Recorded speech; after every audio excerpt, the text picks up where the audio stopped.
Okay, so Samuel Tarley, first POV chapter. What a triumphant entry into the scene, yeah? Sobbing, suffering, and wishing he was dead. Okay. Oh my God, dear listener, have you ever felt that way? You know, physical pain, exhaustion, desperation, saying to yourself, no, I can't go on, let me die here. And yet somehow carrying on just the same. I don't know, maybe like if you, like me, had a really mean PE instructor at school. But Sam, poor fella, he's walking or doing whatever can pass for walking, hunched back by an immense burden on his back, kind of like a rucksack. We'll later explore the content of this rucksack. And he's got snow up to his knees, and it keeps snowing around him. He's been walking like this for, we don't know how many miles. And every fourth or fifth step, he has to stop and tug up his sword belt. Even though he lost his sword, he still has a sword belt. Okay, so imagine this. Let's just picture. Let's try and get into Sam's shoes. Okay, you're in a ski resort. You're done skiing for the day, or snowboarding, if that's your thing, dear listener. And you're exhausted, but just missed the last coach to the hotel. No means of transportation, you've misplaced your wallet, your phone battery is dead, and you have to walk 5 miles down the road with all your equipment. At least it's downhill. And it's snowing. Heavily. Alright? Well, do you know Sam? Yeah? He's in a situation that's almost as bad as that. Yeah? Did I manage to fill your imagination with dread?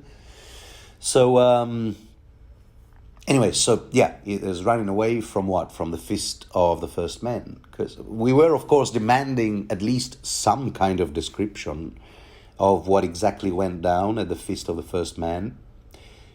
Because in the latest John POV chapter, all we knew was that the dead, to use Mance Raider's parlance, the dead had attacked the Black Crows, the latter having perished in the attack, or anyway, most of them, or some of them.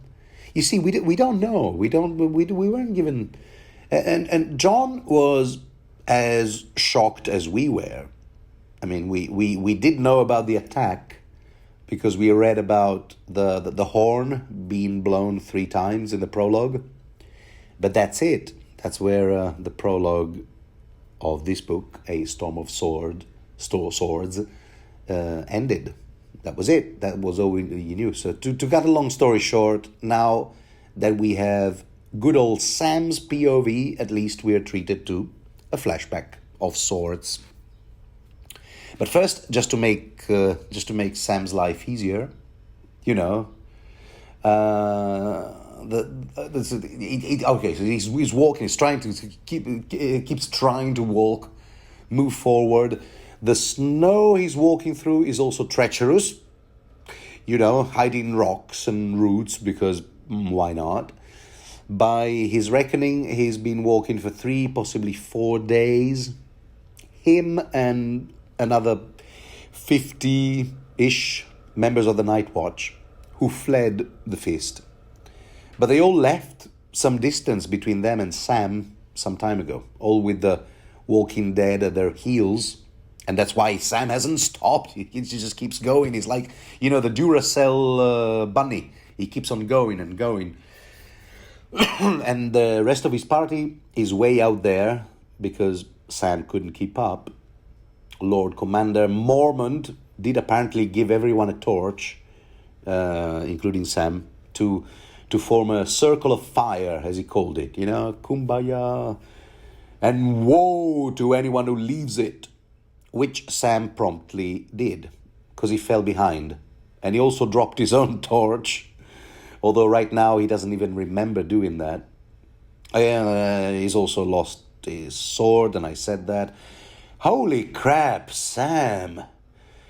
Oh, and Things aren't going so well, huh?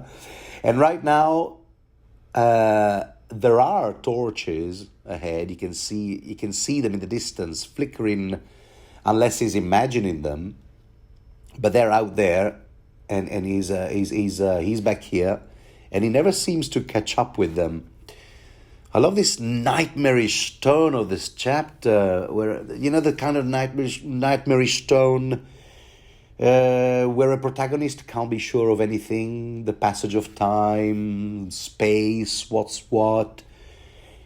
Really, I enjoyed every time I see that trope in a horror movie, like, off the top of my head, Oculus, or Grave Encounters, where the characters can't be sure of anything they perceive.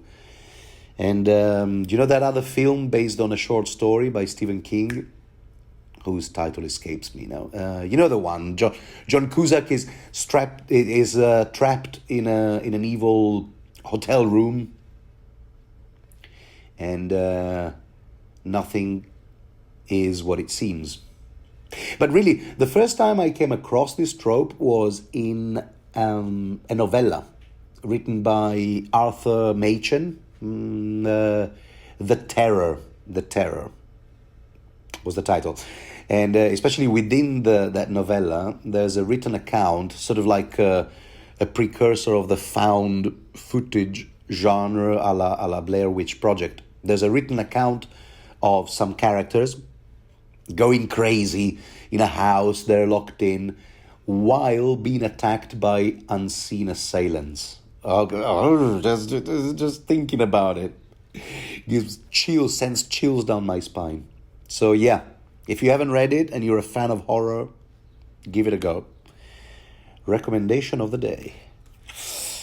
Oh, by the way, as I was browsing for some other commentaries to this chapter, I paid my regular visit to Not a Cast podcast, by those two fellas, Jeff and Emmett.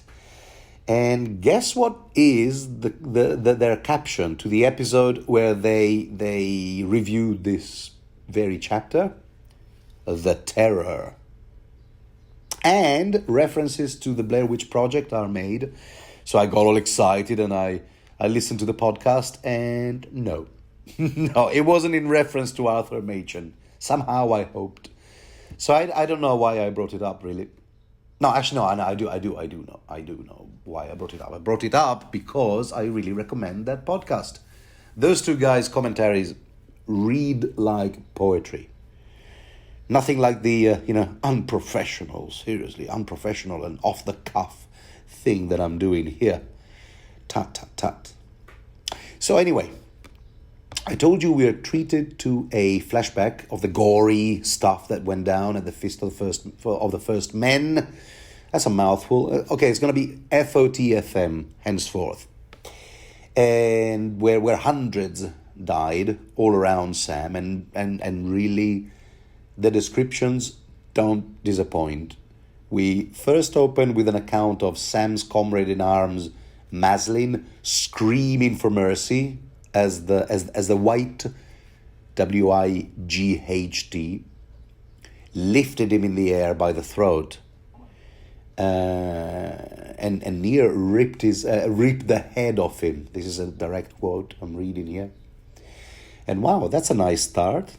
Of course, we'll also get proper descriptions of these whites, and these are proper zombies, dear listener. Although George R. Martin clearly, and for obvious reasons, he doesn't use that term, but yeah, every time we encounter the word white or White Walker, it's like it's the living dead. Okay, that's who this community. That's how this community likes to be called. And we get this description. Check it out.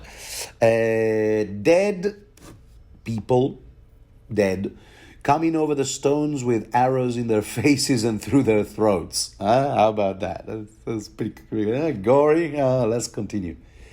And from what I understand, their actual danger, menace, is in their number rather than their strength. I mean, of course, yeah, they are strong because, this particular white lifted up Maslin from his throat, and so that obviously they must have unnatural strength. But it's their main danger factor, shall we say, is enhanced by their number, their sheer number, because they're really not that fast. It's just that they're relentless, They don't stop because they wouldn't even know how to. But they're slow. And can I just say here, I like my zombies slow and, like zombie-like, for God's sake, like proper old school George Romero zombies, Or the Living Dead in Shaun of the Dead, which pays homage to the genre, but with a proper respect. Who was it anyway? Was it Zack Snyder who first introduced the notion of fast zombies, always running? I'm talking about that Dawn of the Dead remake. A remake of a sequel. How 21st century. I actually went to see it in the theater back in 2004. Yes, that long ago. Oh my God. And no, I was not pleased. No. And then the way was paved for all those other fast-moving zombies in films, Zombieland and is that the title? The one with Woody Harrelson? World War Z. They're always running. No. This author disapproves. And of course, I know what you're saying, and I haven't forgotten, even if slowish, these whites can be pretty dangerous, even taken on a one-to-one basis, as Maslin found out. But we also found out, we readers, and John, back in book 1, A Game of Thrones, John 7 to be precise, that's where he burned his hand. Hence, him flexing his sword hand every now and then, because it doesn't quite work as well as it used to. See? And but I don't know. I reckon the element of surprise back in John 7, A Game of Thrones, I think the element of surprise was also like a major factor. No, don't you think? Anyway, so Sam remembers all that, and of course he'd rather not, because those thoughts scare the bejesus out of him. And can I say, oh my God, Sam. I mean, we've encountered people who were mean to Sam, but really all that bullying throughout his life is nothing compared to how mean Sam is with himself. I mean, every now and then, between sobs, he just has to keep chastising himself. Oh, why am I such a coward, man? And why did I have to be so useless? And so on and so forth. Okay, there's a quote right here. Fat and weak, and the greatest craven in the 7 kingdoms. There. Some self-esteem, huh? Of course, the now discredited Dr. Freud would say, why, that's the superego talking. And finally, I guess if that's the case, all right, it's the superego, right? Sam's superego. Dear listener, it doesn't take a genius to figure out that this superego is the byproduct of years and years of abuse by his father, Sam's father, Randall Tarley. Yeah, because, at the risk of being controversial, you know what? I'll just come out and say it. Huh? I don't think Randall Tarley is an altogether pleasant character. There. I said it. Now I can't unsay it. And then there's the Raven issue. I know, sorry. That wasn't a very good link. I know I'm jumping from one topic to the next, but what are you going to do? I've got ADHD, so yeah, there's that. And let's not forget that this very chapter, my dear listener, does jump from one bit to the next. As I said, Some people called it experimental, sort of experimental genre. I don't know if that definition really fits, but yeah, that's how it's narrated. So what was I saying? Okay, so the ravens, yeah? Because you remember in John 2 that there was this lingering question at the feast. What are all these ravens doing here? Pecking the flesh of these dead dudes. They better not be Castle Black ravens, because that would mean that no messages were sent back home about what went down here. And we finally get the answer in this chapter, which is yes and no. Because, yes, eventually we will know exactly where those poor ravens went. But my no spoiler policy compels me to only look back and not forward in this series. I'm saying this in the off chance, dear listener, that you happen to be a first-time reader. So for first-time readers, the deal is as follows, and this is all we know, we first-time readers know. That Sam did manage to send off some messages. We know for sure that he managed to send off one raven to Castle Black and one raven to Shadow Tower. But those were pre-written messages, sort of like, all-purpose greeting cards, just vaguely describing an attack. Yeah, we're casually being attacked. Help, we are being attacked. And P.S., I'm also selling my bicycle, good conditions, if anyone is interested. Just non-committal message, regular, everyday messages. But after that, as the picture was getting clearer and clearer, and it really looked like, okay, so this is what's what's happening. It's a zombie apocalypse. With Night Watch guys being picked off one by one, and Sam's, oh my God, we've got the Evil Dead on our hands. Sam Raimi. Why didn't I ever make that connection? Sam Raimi. There you go. Sam sat down and desperately scribbled. Oh, this is a great idea for a movie. He scribbled a script. But no, priorities. Sam, he scribbled like dozens of more specific messages describing what was going on. And then whoosh, he sent off the ravens, only to realize at the last minute that, oh shit, he'd forgotten the parchments in his pockets. Whoopsie daisy. I've done a bit of a poo-poo there, he said to himself. And as I flip through the pages, you need to really cherry pick all these flashbacks, because they're not continuous and not in a chronological. The flashback goes on, reminding us readers why we finally find out why Sam's rucksack is heavy. Now it's time to find out, because some of those objects are important.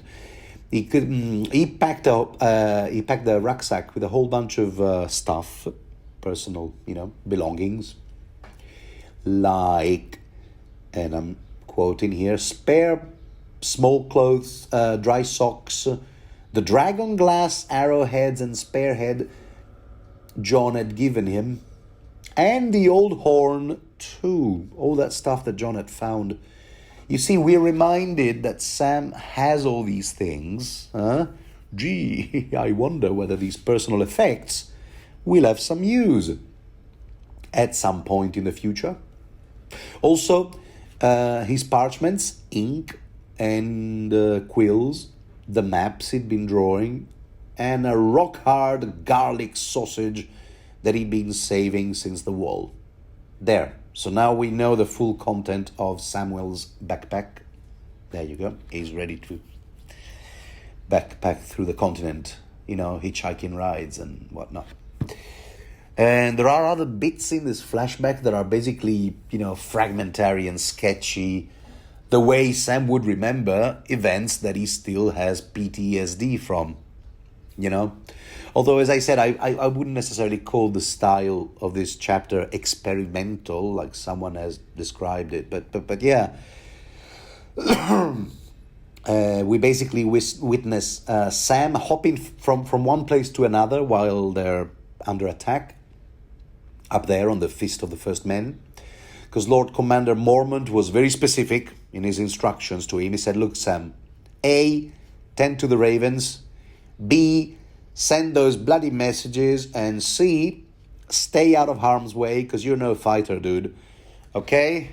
Go.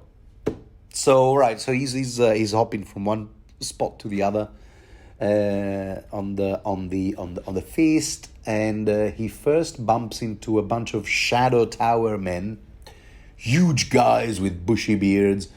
And one thing we have learned about Shadow Tower fellas is that they're badass. You know, so Sam is like a fish out of water there. Oh, hello. And these guys, I mean, they're there, you know, cool as cucumbers, shooting fire arrows at the whites under the command of Blaine, whom I'm sure we've encountered before. And he just goes, okay, Blaine, that's Blaine. Notch, hold, shoot. Repeatedly. Notch, hold, shoot, repeat. Yeah, because fire arrows, because we learned that fire doesn't agree with the whites. They go like, ah, and then poof, they die. Which other conventional weapons don't seem to do to them. Don't seem to harm them. Or stop them anyway. So Sammy's all like, oh, well, if I die here and now, at least I'll die among my brothers. And then he looks around and he then realizes, okay, wait a minute, I don't even know these guys.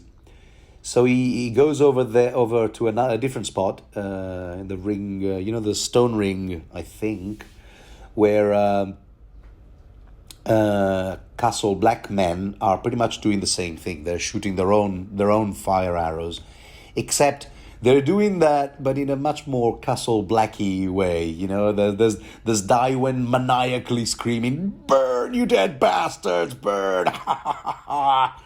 You know, cackling crazily, much less calm and measured. Lord Mormont notices him and goes, oh, Sam, what did I say? You're not supposed to be here. We spoke about this. Go back with the ravens. So Sam is all like, oh, okay. And off he goes. And things get really confusing here because Sam remembers ending up on a horse sometime later. Some random horse. It wasn't even his own horse. And Dolorous Ed is being Dolorous Ed as usual. He says he must be having the worst nightmare he's ever had. Can you please wake me up? And Lord Mormont is all like, ride! And they all, here's the quote, plunged down the hillside at a run. Sam's still on his horse. Until, here, I want you to read you this passage. Thank God for bookmarks. Until a man in black leapt from the brush. Could this be a typo? And yanked him out of the saddle. Who he was, Sam never saw. He was up in an instant, up on the horse. Now that's some stunt. I don't know if you've ever tried it. He was up in an instant and galloping away the next. When he tried to run after the horse, his feet tangled in a root and he fell hard on his face and lay weeping like a baby until Dolorous Ed found him there. That was his last coherent memory of the Feast of the First Men. Imagine that. That was not his day. That was not his day. Definitely a dear diary moment, but not in a good way, if you know what I mean. Yeah, so that's where the flashback finally ends. That's all we got. That's all we got by way of, what happened on that fateful day. So these are all the flashbacks, and I kind of like try to recount them in a slightly more chronological order, because I told you all these different bits of narrative are presented in a scattered sort of way, the way a traumatized person would remember them. Anyway, so there's Sam, and he's just given up. Finally, okay. After all that walking, this is now. And he's just given up. He's fallen in the snow, and all he can say is just, oh, all right, guys, you know what? Just leave me here. I'll just, die here, I suppose, if you don't mind. But Gren, yeah, that's right. We find out that there's not Ed, but Gren now who has stopped for Sam, and Gren will have none of that. He's all like, "Come on, dude, you can do this," and Sam insists, "No, really, I'd rather die peacefully." It's the old trope, You save yourselves. I would only slow you down, man, etc., etc. This is the trope. It's the trope. So they have a bit of a back and forth. Yes, you can. No, I can't. Yes, you can. No, I can't. Until Small Paul interjects. Yeah, all right. He goes, I like to imagine that Small Paul kind of sounds like that. Yeah, all right. I'll carry him. I've carried way heavier loads in my day. Because Small Paul, you'll remember, was part of that initial mutiny plot organized by Chet. In the prologue, we read all about it. Except that we're not sure if he really understood, Paul, that is. We don't know if he really understood all the ins and outs. Let's just say that Paul isn't the brightest penny in the fountain, But he's neither good or bad. He doesn't sort of like wrestle with the morality of his actions. He just does stuff. In fact, the mutineers kind of bought him cheap. They told him, look, if you go along and follow our orders, I'll tell you what, you'll get to keep Commander Mormont's raven. The one who talks. You'd like that, huh? You'd like that. And Paul had just gone along. He said, all right, I suppose so. I get to keep the raven. Yeah, all right. That's, count me in, And then, and I suspect that the mutineers only really wanted Paul as one of them because he's the strongest man in the watch, apparently. So there he is, as I said, not really pondering as to, what's right or not. He's not wrestling with the ethics of things. He sees Sam in need to be picked up, so he offers to pick him up. Yeah, he just does stuff because.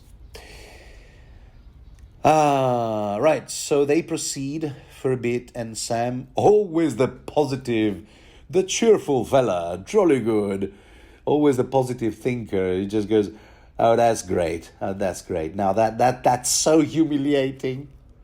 But Grant tries to cheer him up. Now, Sammy boy, go on, sing us a song, huh? I don't know, The Bear and the Maiden Fair. You like that one, huh? But Sam is horrified, clearly, because ever since he saw a zombie bear up there in the fist, he doesn't want to think about another bear for the rest of his life. All right, okay, so forget about the bear. How about those ravens of yours? Yeah, you like those? Yeah? Yeah, whatever. He's all like desperate. They're not even my ravens. And here something funny happens, because Small Paul... Okay, so maybe not funny, haha, but Paul interjects. He goes, oh yeah, that's right, the ravens. Chet said I was going to keep Mormont's raven for myself. Oh? And I mean, if Sam wasn't so knackered, and Gren as well, for that matter, they would stop and go to, they would pick on that. Sam would be going, wait, what? What? Why? How did Chet figure that Lord Commander Mormont was going to part with his raven? What's going on here? Run that by me one more time. Small Paul almost gave away the whole mutiny plot. But they, they pay him no heed because right now it's all, their minds are gone, But if Sam did have the mental capacity to place two and two together, maybe he would also remember that the last time he actually saw Chet, the latter had a dagger in his hand. At the time, Sam thought nothing of it, but we know from the prologue that in fact, what was going on through Chet's mind was something along these lines. Oh, well, that's just my luck. It's snowing. Oh, great, it's snowing. So I guess that throws our mutiny plan out of the window, because what with our footprints now made super trackable. Yeah, no, we can't go ahead with the plan. Abort. Gosh darn it. Gee whiz, But I'll tell you what, at least I'll get my revenge on this fat bastard, Sam. I told you, Chet is not a nice person. Can you hear that noise? Yeah, can you hear it? Yeah. But yes, my cat's going mental. Never mind. All right. So no mutiny. Okay, but never mind. At least I'll get revenge on Sam, who's the very reason why my career went down the drain. Remember? I used to be the Raven guy. I used to be, looking after Maester Aemon and doing those things. It was a cushy job. Now I'm in charge of the dog kennels. Oh, what am I going to put on my resume? Oh. So you wanted to kill Sam, is what I've been trying to say. At least get to do that. And, there he was, dagger in hand, and the only thing that stopped him was the horn. The horn being blown 3 times? Good for him. I'm sorry.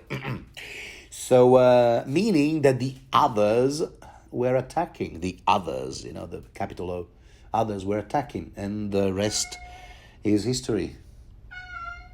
Thank you for that. I needed that emphasis. So Paul keeps carrying Sam on his shoulder because Sam has told him, "I'll give you a bird. You want a bird? I'll give you a bird," which is not a code word for something else. It's a genuine raven they're talking about. Until a tragic moment. Yeah, hang on. I want to read it verbatim to you. It was a while after when Gren stopped suddenly. "We're alone," he said in a hoarse voice. He's just a little hoarse. That joke from Top Secret. Never mind. We are alone. I can't see the other torches. Dun, dun, dun. So they're all alone. They're all alone now. They don't know where the others are, and they're possibly at the mercy of the others. Okay, yeah, right. I think I should repeat that slowly this time. They don't know where the others are, and that's others with a small o, and they're possibly at the mercy of the others, and that's capital O. Because one of the others is indeed what they see next. And he spots them, the other spots them. Them being Sam, Gren, and Paul. We don't know where Ed went. It must be with the others. That's the others. Small O, that's very confusing. So the other... He dismounts from his zombie horse. Yeah, that's right. He's riding a zombie horse. And if you've watched the series, this was... they kind of made a... I don't know. It was the way they portrayed this other was a bit botched, if you ask me. It wasn't... kind of like... it was okay. But yes, the zombie horse, I like that. And it is very interesting so far, because... So far, right, we've only come across, in the book, we've only come across descriptions of the whites, WIGHTS, who are basically living dead. We've gone over this, proper George Romero style zombies. But the others, now these are creatures that were never human to begin with, right? And between others and whites, there's kind of like a master and thrall relationship. Am I right in all of that, dear listener? If you have some insights, don't hesitate to let me know. And this other is described as a completely different beast, so to speak. Listen to this. Sword slim as a sword, milky white, its armor rippling and shifting as it moves, kind of like a snake's skin, no? And its feet aren't even breaking the crust of the new fallen snow. Does that mean he's weightless? A weightless white? Because, the snow, even a pine, would you call it, pine cone falling off a tree, usually a pine tree, will break the crust of the new fallen snow. It's so. But this guy, he walks on new fallen snow without breaking it. Does that mean he's also maybe you know what? He also casts no shadow. Wouldn't that be cool? But no, with that description we didn't get. But I think that would be rather cool if you ask me. And here's another difference highlighted in a later passage. The whites had been slow, clumsy things, but the other was light as snow on the wind. So there you have it. And maybe fast, moving. This is like one of those Zack Snyder zombies, maybe. But it look translucent, diaphanous, or a word like that. I think I just made one word up. Anyway, so Gren tries to pierce him with a torch, but that doesn't go so well. Apparently, the other is not afraid of fire, and it cannot be killed by fire. You need to find some other chemical compound that could be lethal to him. It doesn't go so well because the other just chops the torch in halves with his fluorescent blue sword,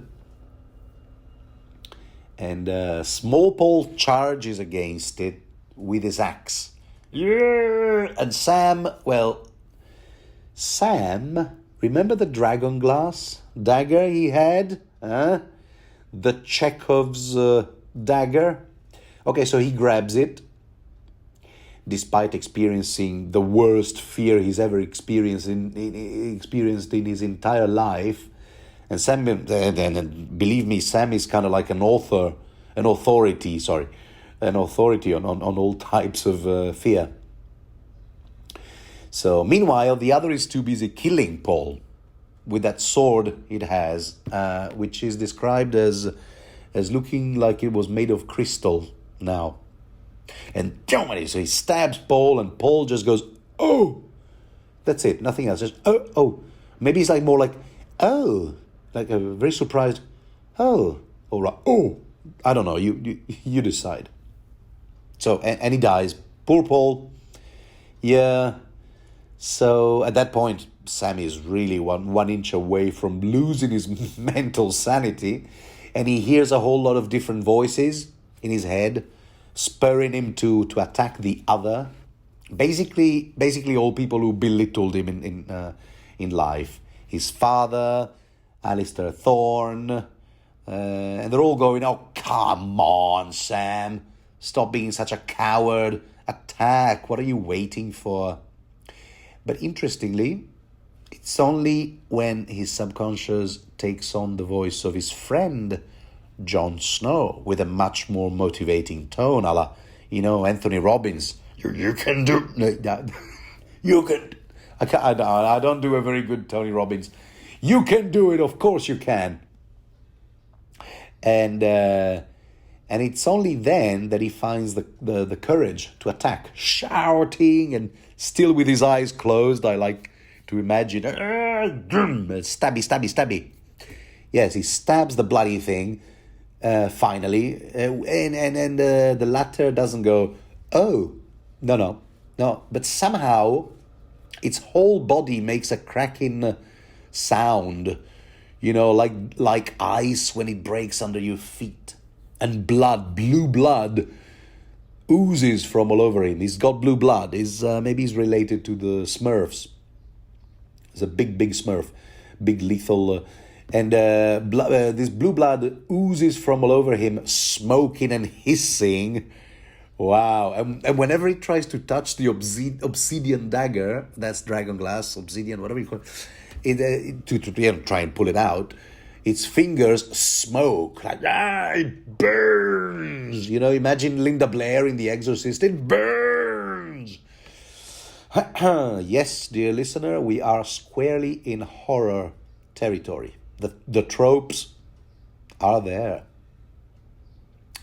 And will we ever find out why this specific material, obsidian, is so lethal to the others?